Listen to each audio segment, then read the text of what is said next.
So, algebraic geometry. Yes, exactly. If you don't understand what I'm presenting, you can still have a chance to capture some of the... See, number 4, cobordism.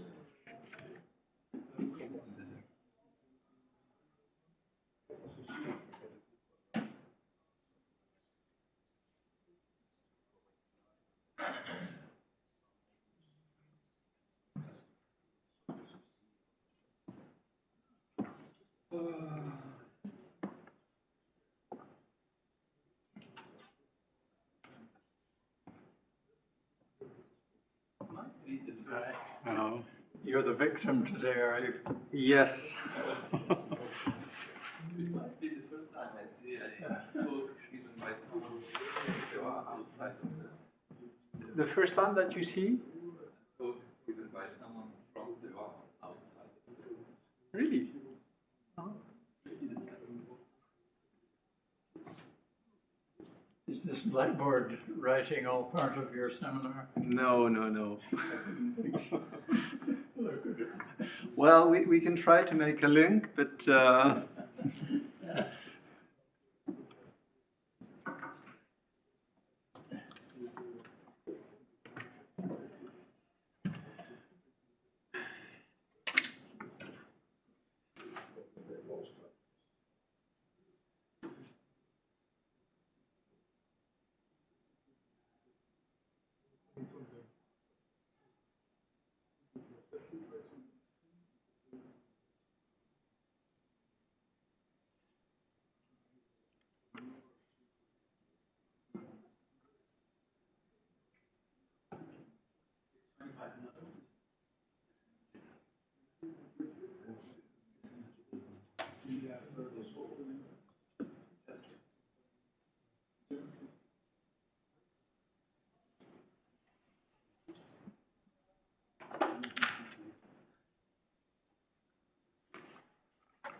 Ah oui, oui, c'est orange, ça s'affiche.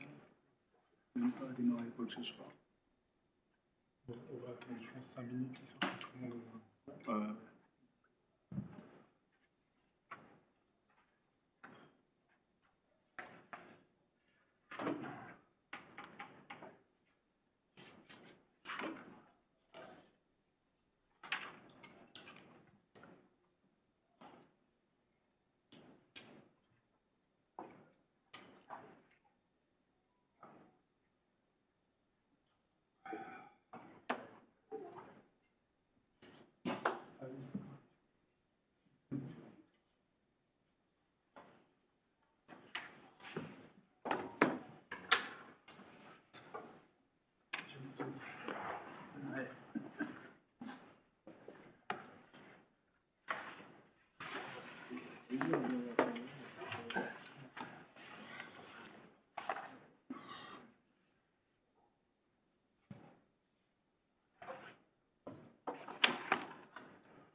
No movie.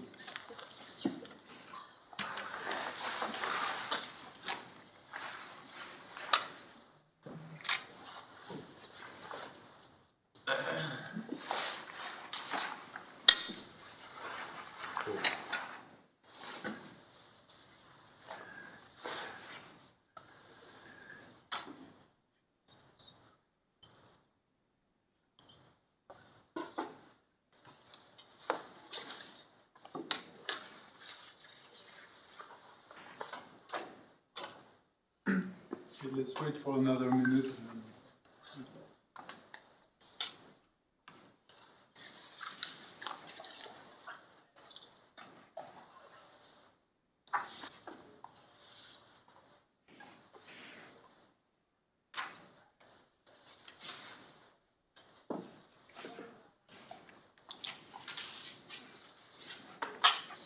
Okay, I think this is good. Well, today we have the pleasure of having Yanick Sarazin, who's been with us for 3 months, and back again on plasmas. So, Yanick. Thank you.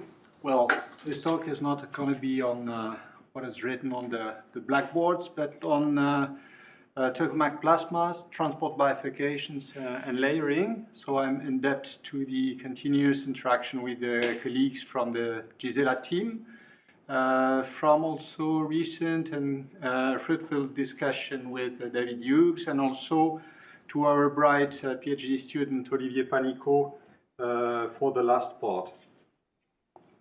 So the context actually is illustrated on this snapshot of a numerical simulation.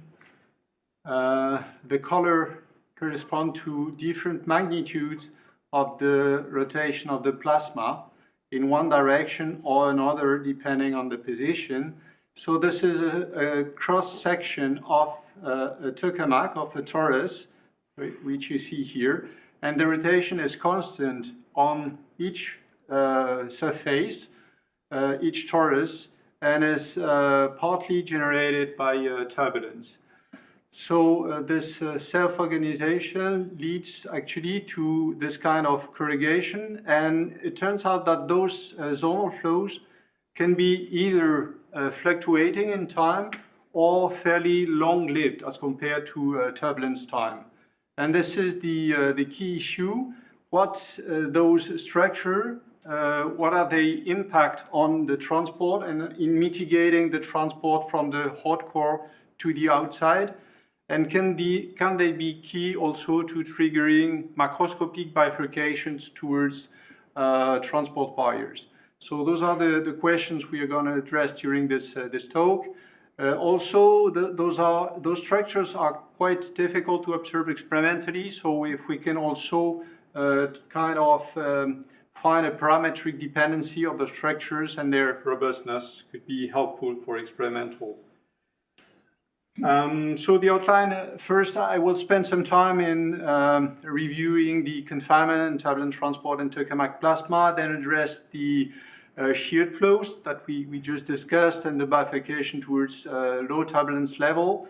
Then I will focus on those small-scale structures flows, whether they can, we think that they are key to mitigating the transport in tokamak plasma. And then in the last two parts, I will address macroscopic bifurcation and the possible role of those small-scale structures of the flows. So let's start with the basics. So the basics in tokamak plasma, to confine the plasma, is to use strong magnetic field, in this case the particle trajectory, the cyclotron motion, with a transverse motion of the particle as compared to the magnetic field line of the order of the Larmor radius, which is extremely small as compared to the size of the device, the minor radius here. So rho star is really a small parameter, which is of the order of 10 to the minus 3 in the large machines right now. So far the particles are confined in the transverse direction as compared to the magnetic field, but free to move along the magnetic field. So if you want a confinement in 3D, then a good idea is to close the field lines. But then the magnetic field is inhomogeneous, both in space and in direction, and then you end up with a particle which drift away from the magnetic field line with a drift, which in a tokamak would be vertical, which is kindly about rho star times the thermal velocity. So for the ions, it's still of the order of kilometer per second. So you end up with particles moving, if you have circular magnetic field lines, moving up or down vertically. And so the idea to compensate for those drifts is to have helical field lines which are twisted around toroidal magnetic surfaces. So the idea is a bit the same as a honey spoon, where the honey drifts because of gravity, and then you rotate the spoon so that the honey keeps being close to the spoon. Can you explain why you have this? The drift is due to the curvature of the magnetic field. And so whenever you have a force, or for instance, the centrifugal force, which is part of this drift, then each force with the magnetic field leads to a velocity transverse to both the field and the force. So because of that, particles move extremely fast in a parallel direction. So along the magnetic field, typically a thermal velocity for the ions is a few 10 to the 5 meters per second. You also have a strong collisional parallel diffusivity, which scales like the temperature to the 5 half. And transverse to the magnetic field, then it's governed by those drifts which are much smaller. So you end up with the toroidal magnetic surfaces, which are roughly homogeneous density and temperature, and they carry most of the current. So you can, in this way, define what we call profiles, which are average values of the density, of the temperature, whatever field you want to look at, with respect to the minor radius here, small r. And the small r goes from 0, the hot core, towards the last closed magnetic surface here in blue, which is, has a minor radius of small a. And on top of this average, this mean quantity, this mean field, then you have small magnitude fluctuations, which are of the order of rho star in relative magnitude. We will come back on those. So this is a real view where you can guess here the structure of the separatrix, the outermost magnetic surface here in jet. So those profiles actually result from a balance between the sources and the transport. You have the heat source, which is mainly localized in the core, and the particles enter from the edge, so mainly from the outside. And it turns out, so you end up with the profiles which look like this. For instance, for the pressure peaked at the center, the magnetic field is maximum close to the inner part of the torus, and minimum and decays like 1 over the major radius here, as you see. And the transport across the magnetic surface is actually mainly thermal convection. So Coulomb collisions are sub-dominant. And this transport across magnetic surfaces is governed by electrostatic or electric fluctuations of the electric potential, which plays a role not equal but analogous to the stream function in compressible fluid turbulence. And so the particles are move at isolines of this potential. And so you can end up with an effective diffusivity. So this is the transverse plane. Magnetic field goes into the board here. You end up with an effective diffusivity that scales like the square of the velocity, the radial velocity induced by those cyclone and anticyclones, if you wish, times the turbulent correlation, the correlation time of turbulence. So these fluctuations are due to the fact that the tokamak plasma is out of equilibrium. You have strong gradients of the pressure, and the instability is such that the pressure gradient, if the pressure gradient and the gradient of the magnetic field are positive, the scalar product is positive, then you have an instability. And so you see that in this region, the low field side region, you have the instability, while this region is stable. The point is that those two regions, so the unstable one here and the stable one here, are coupled because of the helicity of the field lines. So the particles spend some time here and some other time here due to this helical field lines. One way to reduce this transport, this instability, is to design a configuration where the particles or the field line will spend much of the time in the stable region as compared to the outer region. So this is the spheromag developed in the UK. And you can also see this kind of instability as an analog of the Rayleigh-B&eacute instability in neutral fluid. where you would have the hot, so the gravity is is vertical toward the bottom here. If you have a hot temperature and a cold one, then this region is unstable.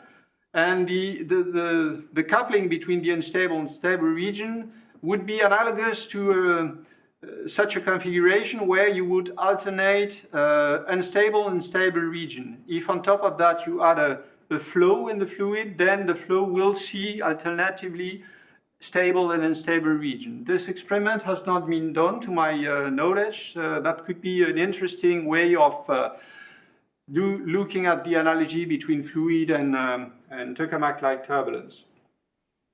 So because of those instability, you develop small-scale turbulence, which is fairly anisotropic, as you can see here. So you have in the transverse direction as compared to the magnetic field, small-scale structures, which are of the order of a few iron Larmor radii, a few, let's say, centimeter, while they are extremely elongated along the magnetic field. So you have this ratio here of the order of rho star, so it's quasi two-dimensional in that respect. Because of this stable and unstable region, it's also called a balloon. So you have an in-out asymmetry, more turbulence in this region as compared to this one.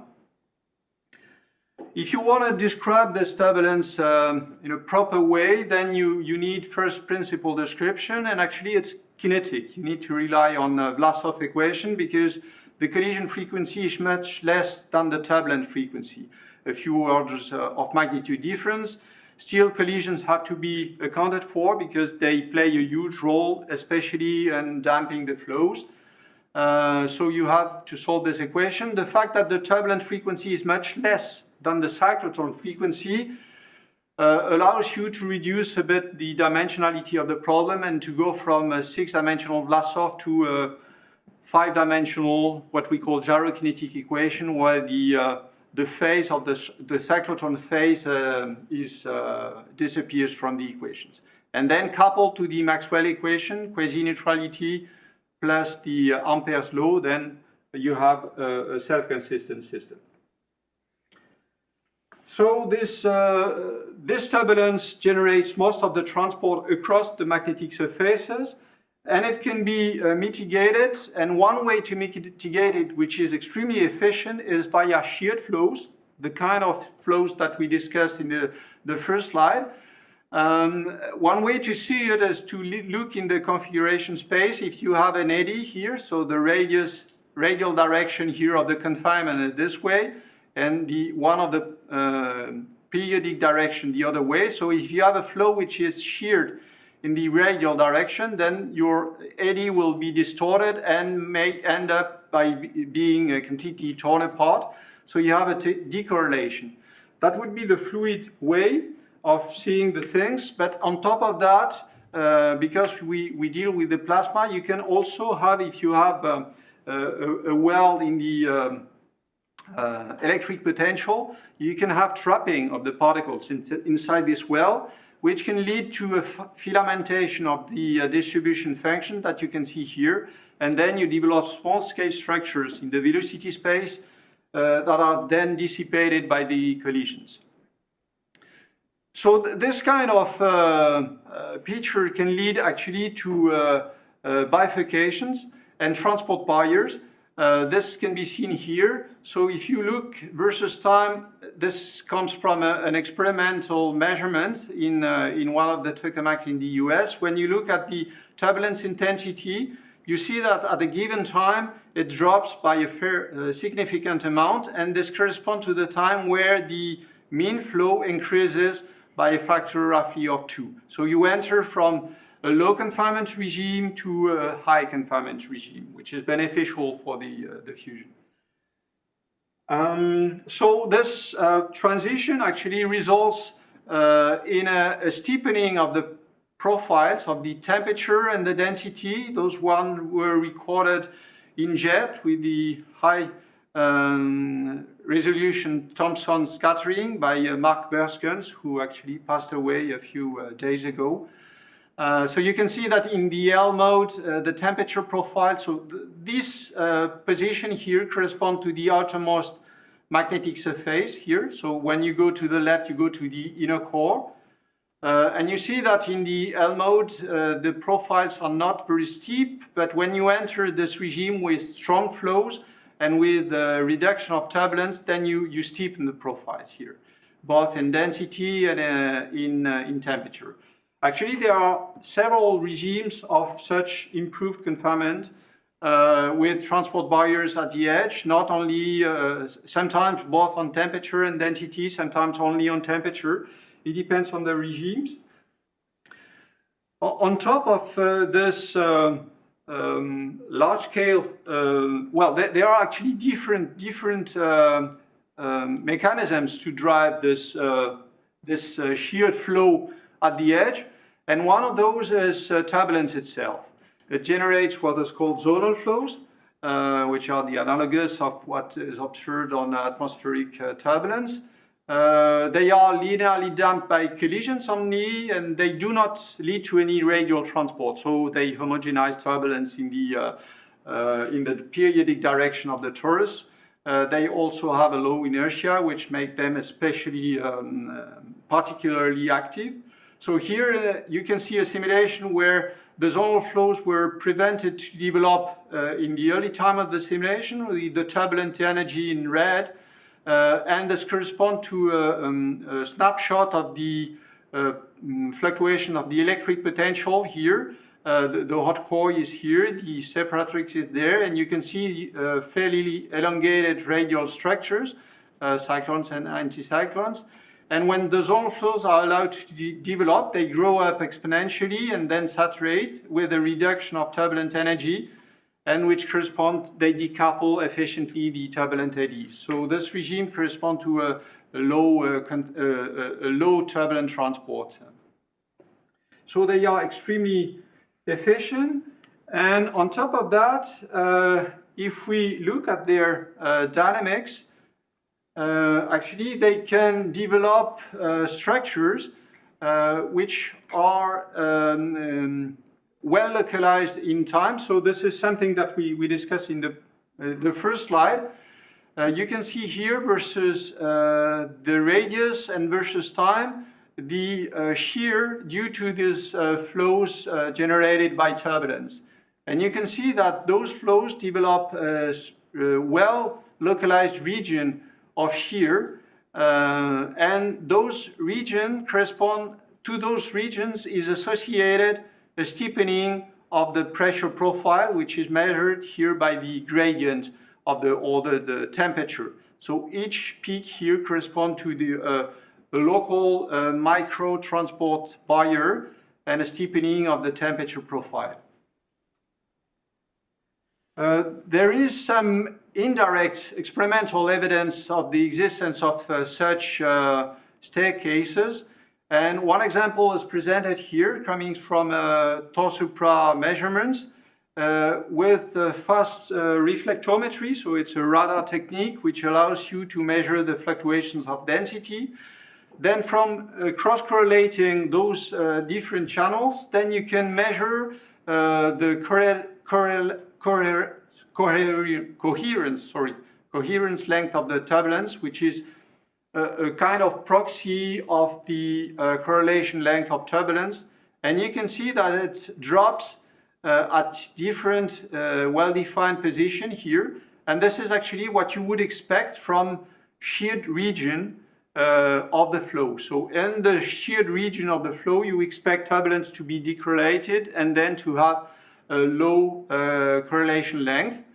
And actually this is further confirmed by the fact that you can, from those measurements, estimate actually the tilt of the eddies from one side to the other of this minimum of the correlation length. And you can see that the tilt goes from one direction to the other where the shear is maximum. So it further confirms, gives confidence that those measurements actually do correspond to this kind of structures. So what is important here is that actually for those flows to develop, all those flows develop, sheared flows here, they develop at a well-defined region and they are coupled to the corrugation of the pressure profile. So both come at the same time, and the turbulence in a sense stores energy both in the flows and in the gradients. So if you want to, as we will do later on, discuss the self-consistent description of this regime, then you have to treat the mean and the fluctuation on an equal footing. So what role do those structures play in the global confinement of tokamaks? So I will go quite fast on this issue, but basically ITER was designed on the basis of experimental scaling law, where you try to estimate the energy confinement time, the TH is for thermal, versus a polynomial scaling law. The law depends on different parameters of the plasma, of the temperature, the magnetic field, the density, the power you put in, and so on and so forth. And you try to find the minimal, the best polynomial exponent so that your points align fairly well with the minimal dispersion. And this is what was done for a lot of machines. And you see that ITER is far above those. So you have some interpolation or extrapolation to go from the current machines to ITER. So when looking at the normalized energy confinement time, you can express it as with respect to different dimensionless parameters, and one is extremely important, the one that we discussed already, which is the rho star, the ratio between the ion Larmor radius and the size of the machine. Why is it important? Is because the scaling exponent is fairly large, is negative, and it depends on the L versus H mode. So in the H mode it's close to -3, in the H mode close to -2. One way to understand this discrepancy, this difference between L and H, is the following. So if you say that the turbulence leads to an effective diffusivity, which is correlation length to the square divided by correlation time, we have some indication both from experiments and numerical simulation that the correlation time may scale like the minor radius times the sound speed. And then comes the question of the correlation length. Then it can, if you just assume that it's a geometric mean between a small scale length, which is related to the ion Larmor radius, and a large scale length, which is related to the size of the machine, A, with an exponent alpha, then from this expression here, you can derive that actually, depending on whether the correlation length keeps memory of the size of the machine, so for instance, like the square root of A times rho I, then you end up with a normalized energy confinement time, which scales like rho star to the -2. So you recover something which is close to the L mode.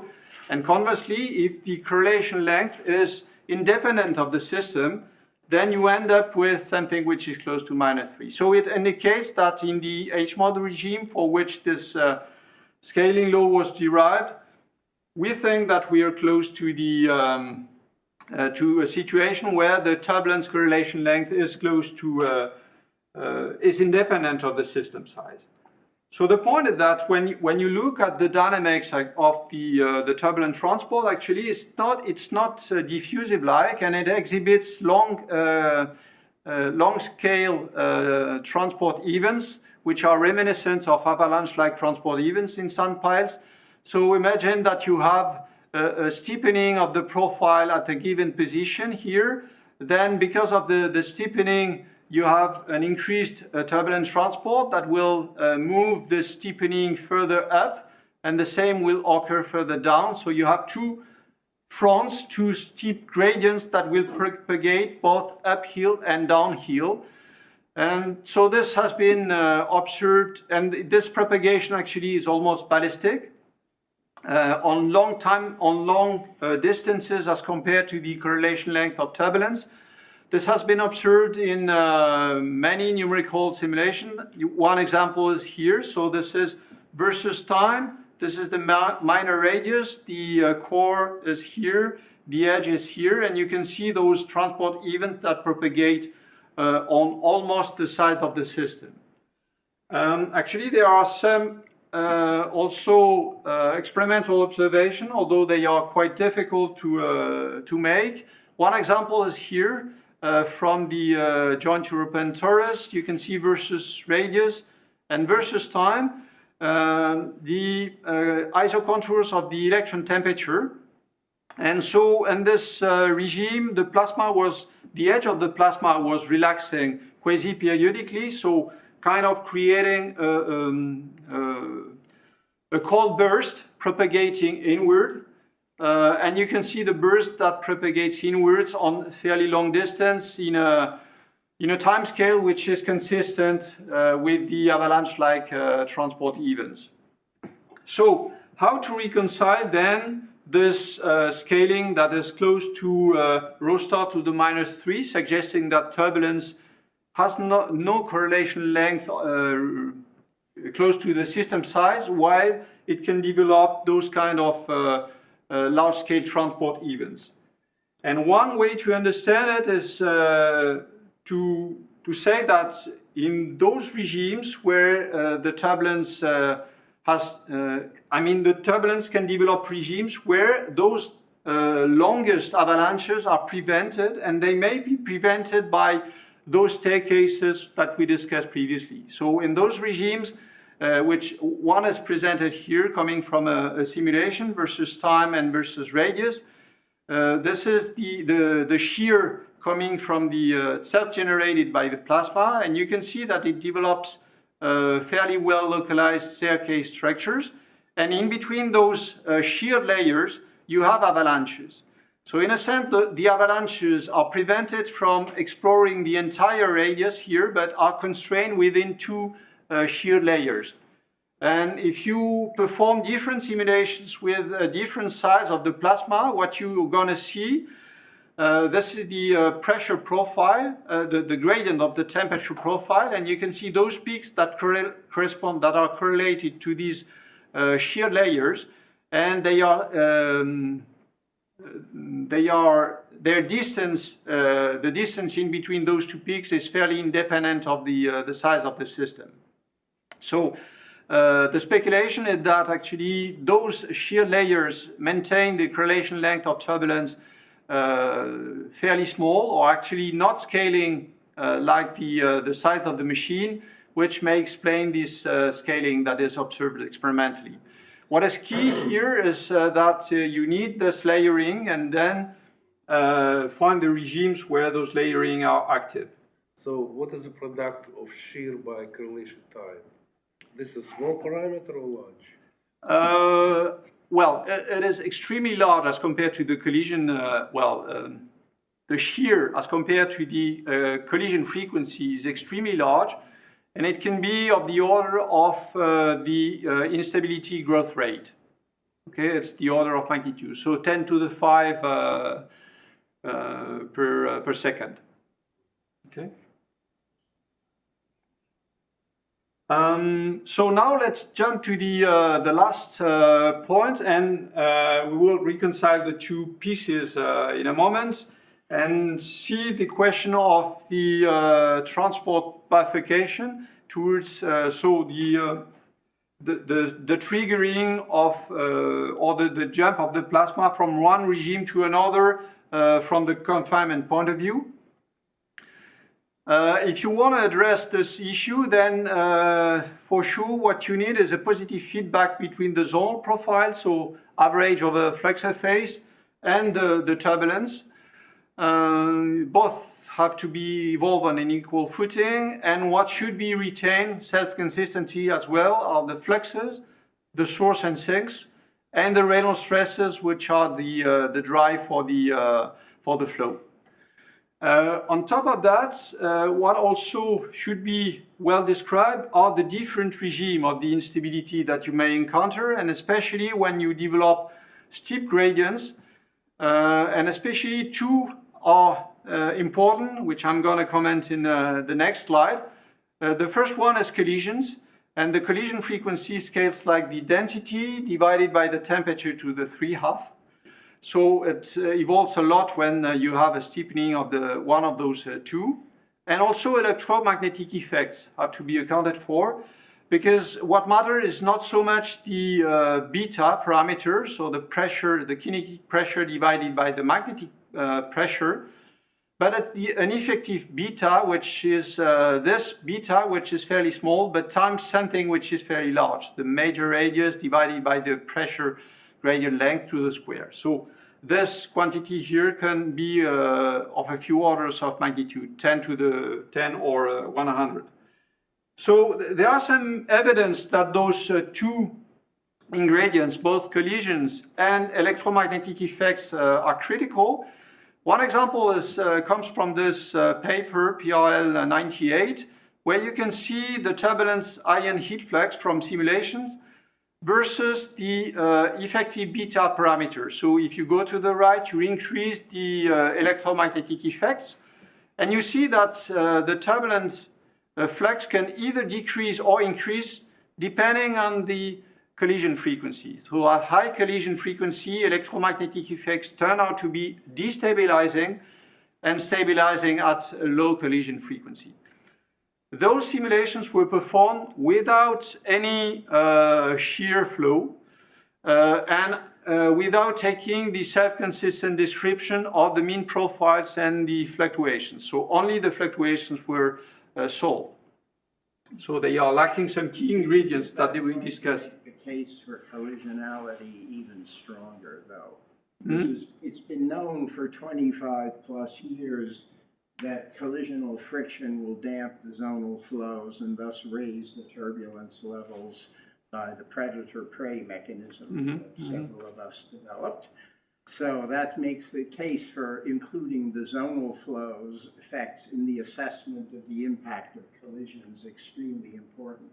Yeah, yes, for sure. I think in a sense, what you've got there is a severe understatement of the importance of collisionality. Yes, for sure, for sure. I mean, I'm going to address this issue, extremely important issue, in a few seconds. The point is here that even though, even without taking into account those flows, then we can see that the collisionality already plays a huge role. Now, on the basis of those simulations here, some experimentalists, Aish and Mans, on the basis of, on using data from the German tokamak ASDEX, and then they also did the job on the jet data and possibly D3D. So they tried to evaluate, on the basis of those instability, the reservoir of free energy for turbulence, both for electrons and ion transport, and they compared it to the energy transfer to the zonal flows. But in an extremely crude model, they try to estimate the energy, the Reynolds stress time, the shear of the mean flow. And what you see is that they manage by this way to discriminate the shots which are of low confinement and from the one with high confinement. So this meant that already this picture, in addition to the taking into account the physics of the zonal flows, is critical to understand this physics, and clearly we need an enriched physics.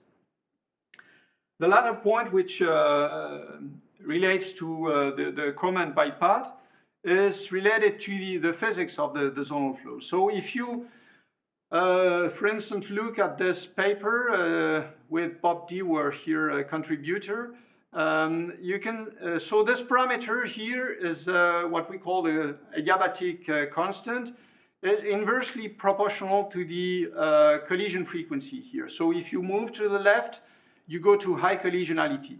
So let's look at the green curve first. This curve represents the energy stored in the zonal flow as compared to the total in the turbulence, and you can see that there's a collapse of the zonal flow when you go to high collisionality. So this is just the drive of the zonal flow that collapses, and this collapse depends on actually the gradient of the density. So this further amplifies this regime here. Those simulations were performed without, again, the self-consistent treatment between the mean profile and the sources and the fluctuations, and also without other type of instability. So the point is that we have a fairly clear picture of the different ingredients that are required to address this issue, but so far many models lack at least one of these ingredients, and some of them are getting there, which are three-dimensional fluid description, not kinetic, but then come the issue of computational resources, which will reveal limited to pay the parameter space in terms of the various parameters that we discussed. So the need for a reduced flux-driven nonlinear electromagnetic model. So I promised a lot for the dinner in a sense, but you will see I will not serve all the dishes.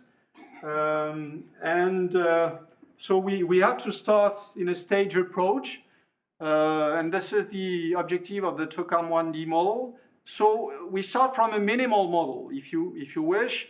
Assume that the system is isothermal with cold ions, so only electron temperature. You do not worry, solve the parallel ion flow, and then you end up with those three coupled equations where you have a charge conservation equation with the vorticity here, the Laplacian of the electric potential, the Ohm's law here, and the mass conservation here with the density.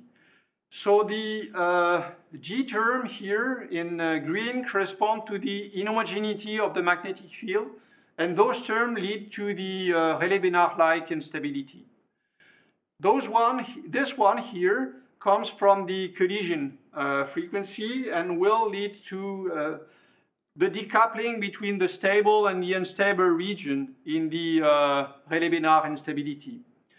And this term here, in addition to another term which is hidden here, with this Poisson bracket here, actually accounts for the electromagnetic effect, psi being the part of the parallel wave vector of the magnetic field. So with this model, we have all the retained ingredients of the physics, and on top of that, we do not distinguish between mean and fluctuation, and we solve all together with a source term so that the system will be flux-driven.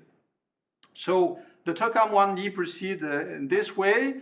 Actually, as you will see, the first, so far it's electrostatic, so we don't have the beta. Beta is equal to 0, but we retain a finite ion temperature. Profile relaxation is included. The zonal flow are well described, and there's a heuristic term for the wave-wave interaction. So I will not detail the model. This is what it looks like. It's 1D, and to go from 3 dimensions to 1 dimension, what we do is actually we retain a single parallel wave vector and wave vector in the other periodic direction in the Fourier space. So we end up with two quantities which are in the real space and those two quantities which are complex. And what I would like to discuss a little bit are the structures of the turbulent flux. So the turbulent flux is self-consistently computed. It scales like the magnitude of the fluctuating quantities here, density and electric potential, times the sign of the phase difference between those two fields. Then the Reynolds stress is composed of two components, one due to the electric potential, and another one which also involves the pressure gradient here with this V star, which is a new ingredient as compared to neutral fluids. So it looks like this in the reduced model. So the two parameters that control the instabilities in the systems are the adiabatic parameter here, which is inversely proportional to the collision frequency here.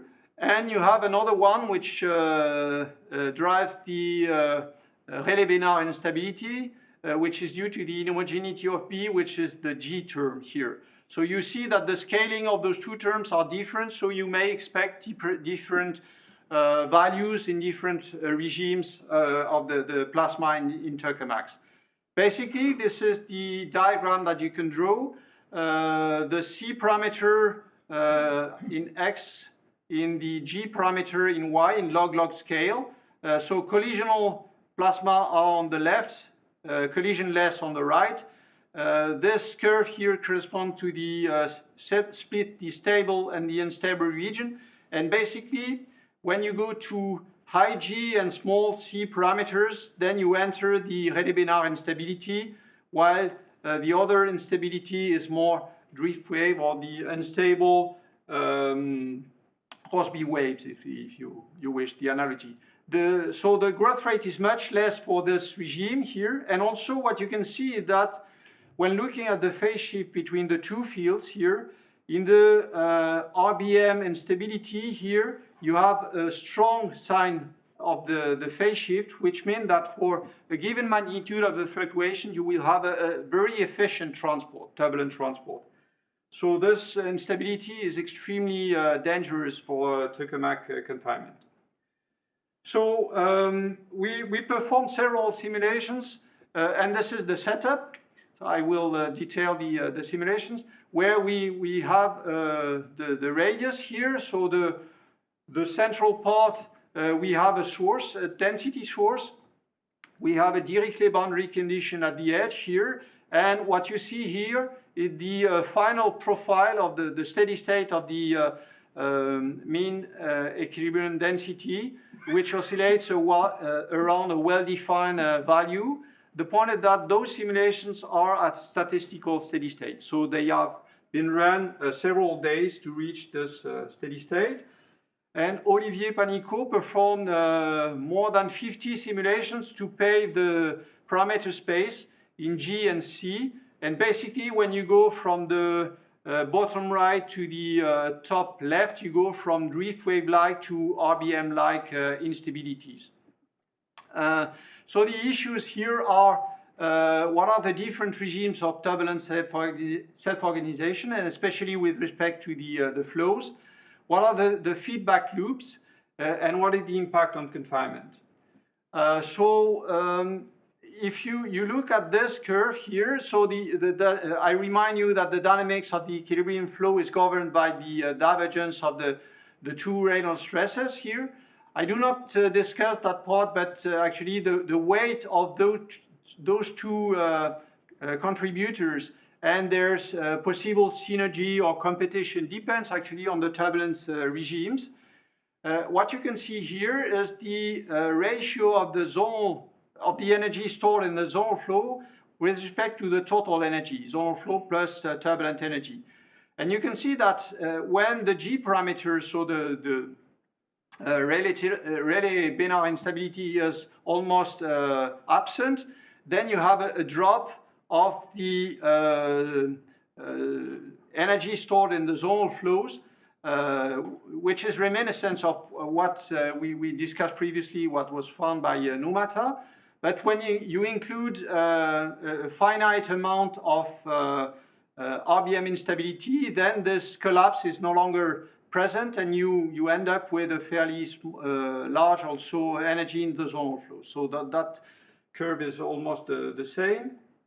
On top of that, not only the energy in the zonal flows is interesting to look at, but also the structures of the zonal flows and whether they are well organized in staircases or not. And this is what is plotted here. You can see the Fourier transform of the zonal of the equilibrium flow here for different values of the G parameters. And you can see that when you increase G, when you go to RBM turbulence, then you start seeing this peak in the Fourier transform, meaning that actually your zonal flows are well structured. And one regime here is illustrated on this view graph here with V equilibrium as a function of time and space. And you can see those layers well-structured layers, while when you have a very small G, then you end up with a strong zonal flows, but not structured anymore. So you go from one to the other by changing the parameters in a continuous way, actually. I could also mention that when running those simulations extremely long, we do not see any sign of condensation into a singular layer, as was suggested. This figure is to tell you that actually those structures are well correlated with steepening of the pressure profile, and so leading to corrugation of the equilibrium profile. So you end up with micro transport barriers. This curve is a bit difficult to understand, so I just give you the essence of the message. Now, what are the key ingredients to get those staircases in this simulations? Actually, we performed a numerical experiment, and we restarted from a saturated turbulence regime, flux-driven, with well-established staircases, and we smoothed out the equilibrium profile and forbade it to evolve anymore. So we jumped into a gradient-driven regime where we'll self-compute the dynamics of the zonal flows, but not of the equilibrium profile. So the equilibrium profile remains constant, and then we look at the dynamics of the flows, and this is what we see. This is versus time and versus space. So the initial time here, we had fairly well localized staircases, and you can see with the zoom of this simulation here that if we prevent the flows to store energy in the mean profiles, then the staircases disappear extremely rapidly and typically on a few turbulent correlation times. So this feedback loop between zonal flows and equilibrium profiles is absolutely essential for the formation of the staircase. Now looking at the dynamics of the nucleation of those staircases, we performed another numerical experiment, again starting from a flux-driven simulation with well-established staircases, but now smoothing out both the equilibrium density profile and the V equilibrium, so that we start again here at this time with an almost flat equilibrium velocity profile and a constant gradient in density. And it takes some time for the system to develop again staircases, but you see that they again reappear, those floor layers. This is the reference case where we did not smooth out the profile, just for comparison. So if you look at long time scales, so this was a zoom of this region previously, you see that the dynamics of the flows is fairly complex with some splitting here, some merging at some points. And then looking at the nucleation of the staircase, so we look at a zoom here versus time and x, and along this line here, where you can see that the staircase is nucleated here.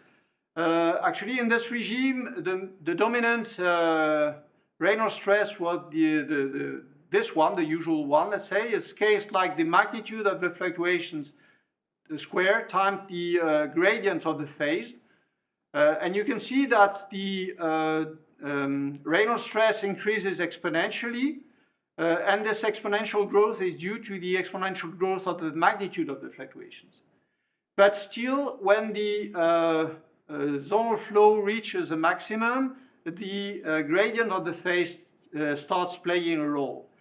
And more interesting is when you look at the divergence of the Reynolds stress, which is actually the drive of the equilibrium flow, then you can show that it can be written this way.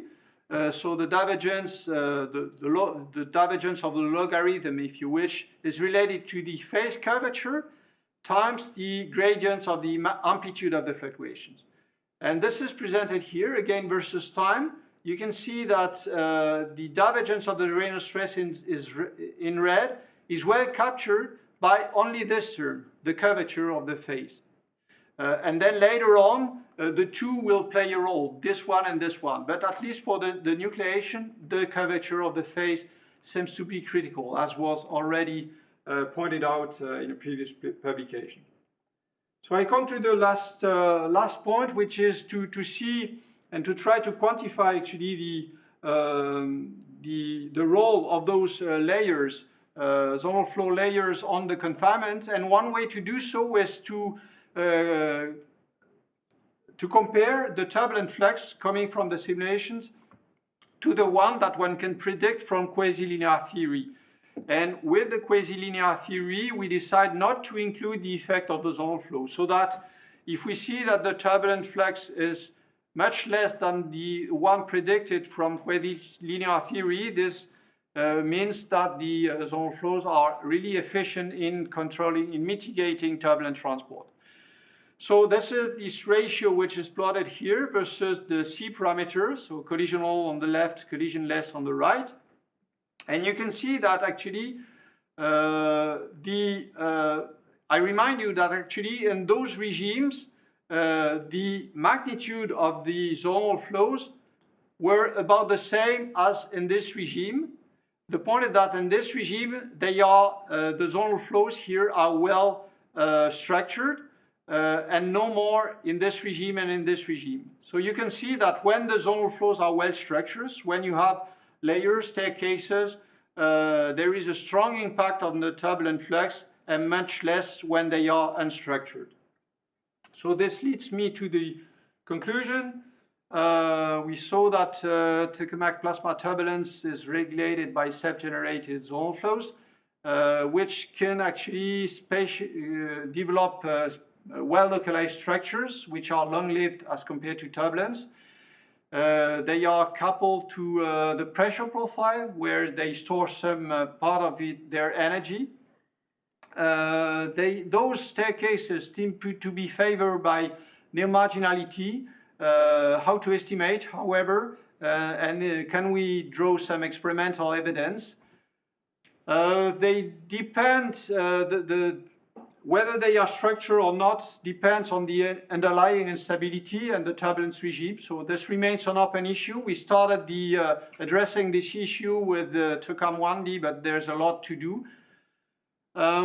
Their impact on turbulent transport and confinement, we speculate that the staircases and the link between the staircase and good confinement is linked to this preventive, to the fact that they prevent the transport to keep memory of the system size. So this needs to be checked. And one critical issue is whether they can be reinforced and whether they have a role in triggering large transport barriers. Then the last point is to again advocate the fact that if we want to treat this, we really need to be in the flux-driven regime and then wonder what are the sources of the sinks and treat them with the different instabilities that are present. Electromagnetic and collisions are strong. Then the coupling with the mean and the zonal flows is essential. And that's the end of my talk. Thank you.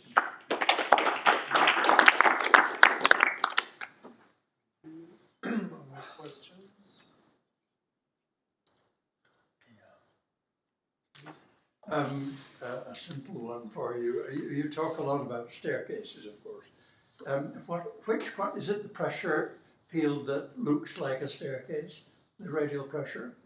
Yes, in the simulations which I presented, this was the temperature, mostly because in those simulations there was no particle transport. Okay, but the profiles you showed for temperature showed a number of peaks. Yes, but I wouldn't describe that as a staircase. Yes, but what I showed, those peaks were the gradient of the temperature. So if you would look at the profile itself, I mean the profile, you would need to make a zoom really to see the staircase. That's the reason why we plot the temperature gradient. It's a staircase. Yes. The temperature itself. Yes, exactly. Okay. So, you know, for those of us in this business, this is a pretty old story, right? And most of the things, I've seen many of these beautiful color pictures from you guys in GIA many times, and most of this stuff has been around for 15 or more years, maybe more, and so, you know, you're giving your take on things other people have done and all. So let me ask you to think ahead a little bit. Where is this going to go, in your mind, in the age of now we're going to have the fast particles, the alphas and the AEs as an equal player in the game? So we're going to have 3 levels of beasties, right? There's going to be the high frequency alphane eigenmodes driven by the alphas or fast particles. There'll be the drift waves, ITG, or whatever you like, as usual. And you'll still have the zonal modes, both zonal flows and corrugations and other things. So, I mean, all of this is basically in a framework, although you don't use the model, but it's the idea comes through of the predator-prey. But now in that setup with the 3, it's not clear who's the predator and who's the prey anymore. What do you think?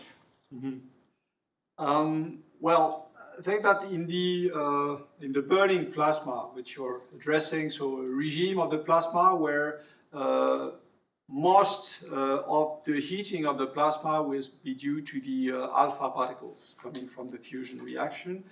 Then we will have on top of the thermal particles, which I discussed, those fast particles mentioned by Pat.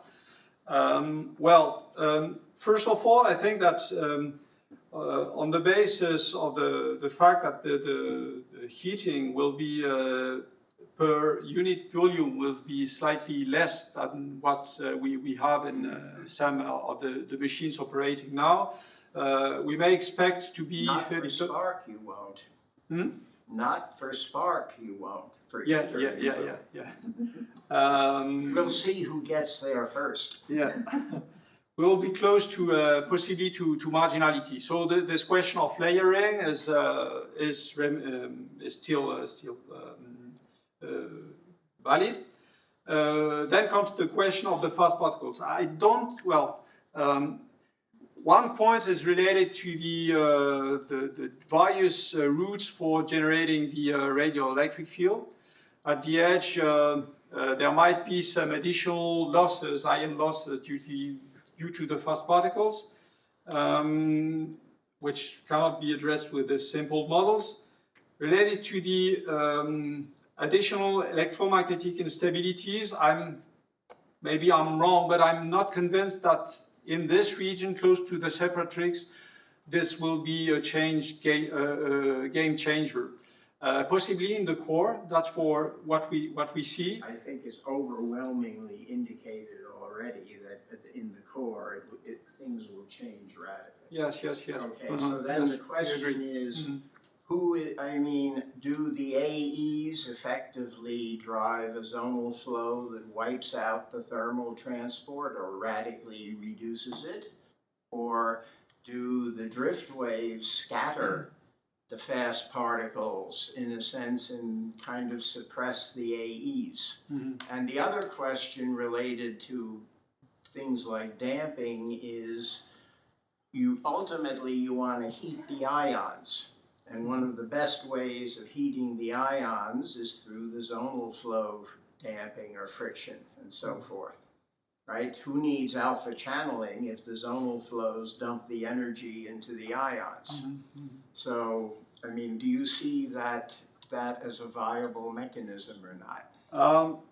So that's an interesting way of getting to ignition very fast.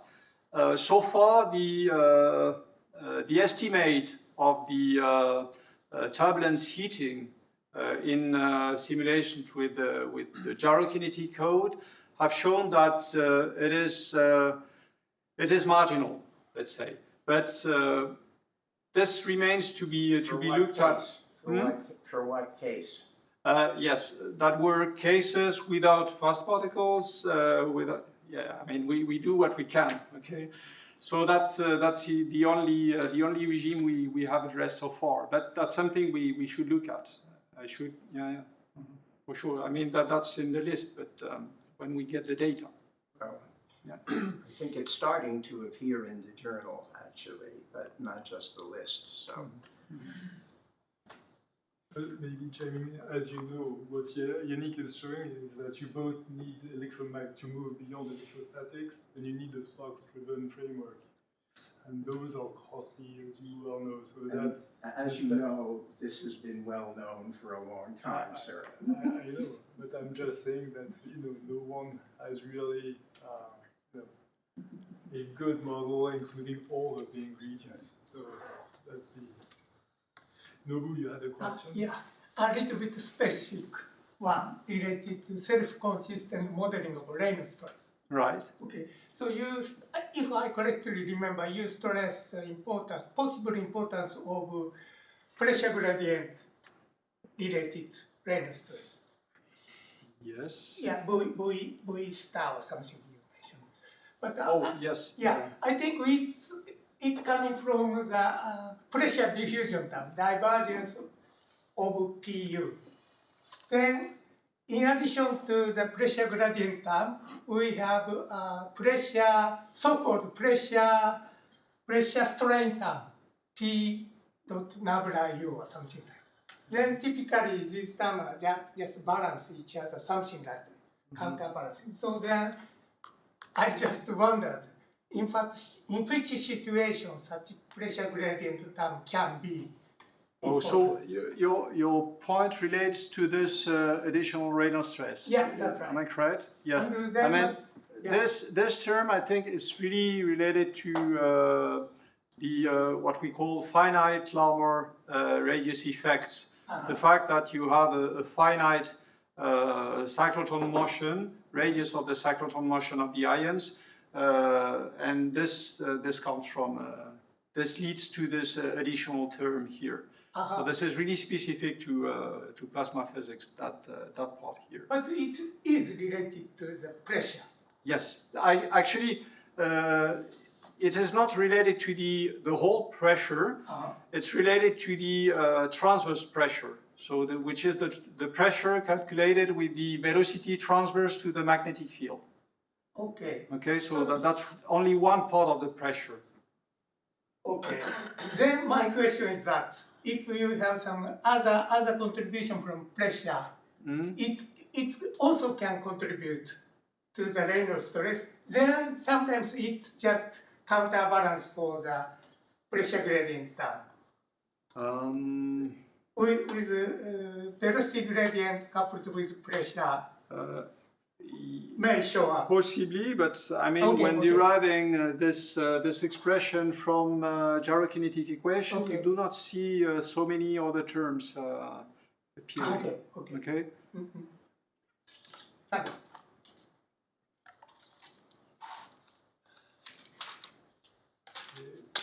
I think we're on the hour mark, so if there are no other questions, let's thank Yanick again.